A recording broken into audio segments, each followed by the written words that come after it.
Roadcraft, a total surprise. So from the team that brought us Mudrunner, Snowrunner, and their follow-up Expeditions comes Roadcraft from Saber Interactive. Now I tried 2 of the previous games, and for me there was just no hook there. I didn't understand the concept or what the actual aim was. It just, for me, there was something lacking in narrative that I needed. So I read reviews from this, and although they were average to good scores, there were a lot of complaints from the hardcore players from Mudrunner and Snowrunner who found it too easy and they wanted more to it. However, the lack of hardcore difficulty like those other games meant that for new players this is an ideal introduction into this franchise of games. So there's 8 maps, and the first one is like a tutorial map to get you into the mechanics of how the game is going to work. So to break down what this game is, you are a crew of disaster first responders who have come to lay down the foundations for reconstruction from areas that have suffered some kind of disaster event. You get to form your own company and choose your logo and your color scheme. So your company starts off with just your exploration vehicle, and then as you complete each objective you get to unlock more vehicles for doing a variety of construction tasks. And the great part about this is that each objective you can complete how you want to. It's like a sandbox nature. It lets you decide how you want to complete each objective, because there are a variety of different ways that you can do it, or routes that you can take, and catastrophic failures by trying to do a shortcut. However, when you do a who dares wins moment shortcut and it does come off, the satisfaction and reward in that is immense.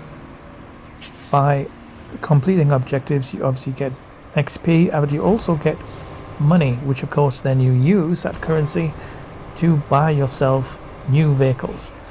New vehicles become available from certain objectives and also from a ranking system of leveling up. When you get a certain level you unlock that vehicle and get the opportunity to buy it in the shop. So the surprise was the fact that I thought I would find this boring. I mean, it's slow paced. To lay a road you have to put down a dumper truck of sand, then you've got to follow it up with your tarmac layer and then your steamroller to finalize the road. Bridges, you have to bring parts in a crane or a lorry to a certain area and then dropping them off in the zone would then create the bridge. And then there's a tedious nature that every vehicle has its own function buttons. Sometimes you have to hold down one and press another just to get something to be operational. Yet no, somehow it's engaging. I just was really surprised at that. The satisfaction of you built that, you made that.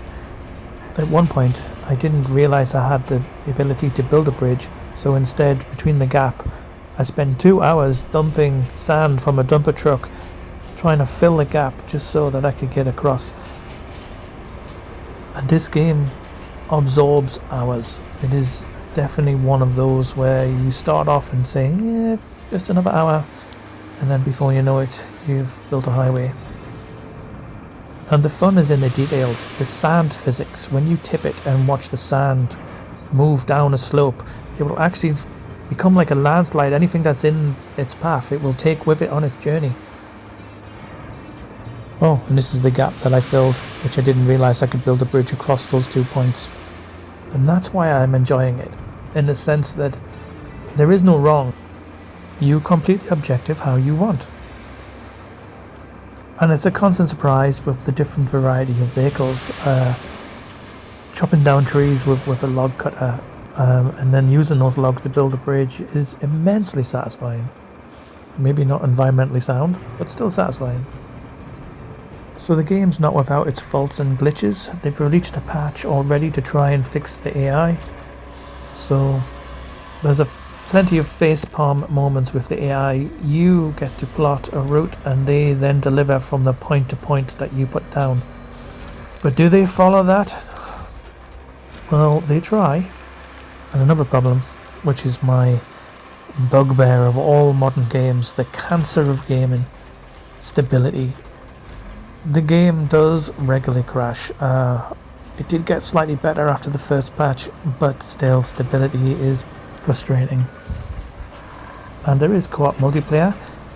You can visit somebody's map if they've set their world to public. Alternatively, you can have a friend send you a code to their map so that only you guys can play on it. Of course, downside to that is if you let a random player come to your map, they may try to put your vehicles into the river, do something disruptive. I've had a few players who, I just don't understand this, they come onto your world and they just want to be a troll.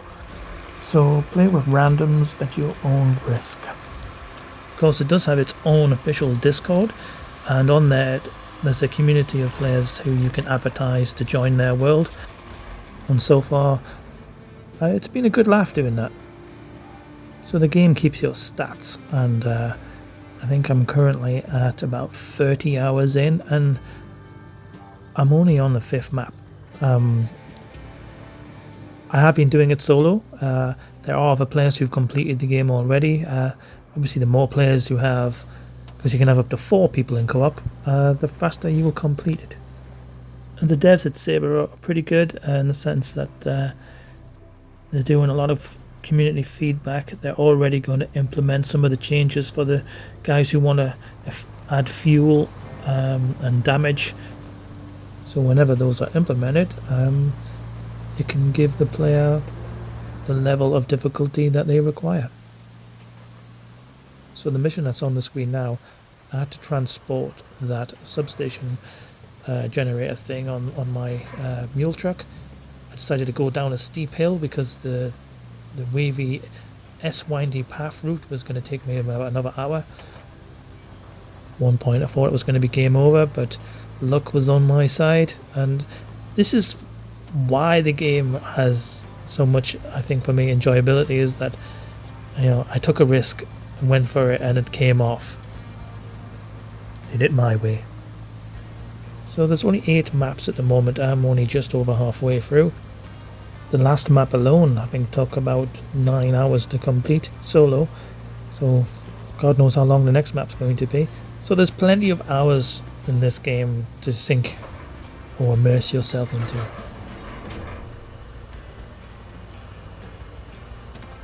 For me, the hook was the having your own company, and because I do love management sims, so I was hoping for some kind of in-depth management. It isn't in-depth in that sense. It is very straightforward, but when it feeds my OCD, when I create a road and it looks straight, there's nothing more satisfying.